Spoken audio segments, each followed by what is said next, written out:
There's many, even how many players that they will play? But some of them come from. So you can make 1 point on one hand. You can also admit another point. There's some of them they come from exactly. So it's not like Begdali Ntwana is 11. That's not. I didn't say Begdali Ntwana is 11, my brother. I never said. But the point you're making is about experience and the lack of experience. But I want to stay on this point, which is very interesting. Would you have won against Egypt under the same circumstances? With your mouth, you are saying "Bangcono South Africa," and the whole time we were watching with you here, South Africa. Would you have won when you coaching? Since you're putting me on the corner, let me tell you. So would you have beaten them with your coaching and with an open game? I can't beat them. But with the players that I'm mentioning, I would believe that I could beat them. Because those players have won the experience. AFCON? Those players have won the AFCON?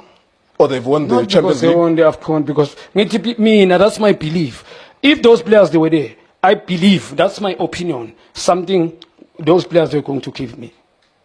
So that you could win against these Champions League winners, UEFA Champions League winners, which you yourself admitted the whole time here. You were saying in Egypt. Even when they were defending, Boba Shail is defending.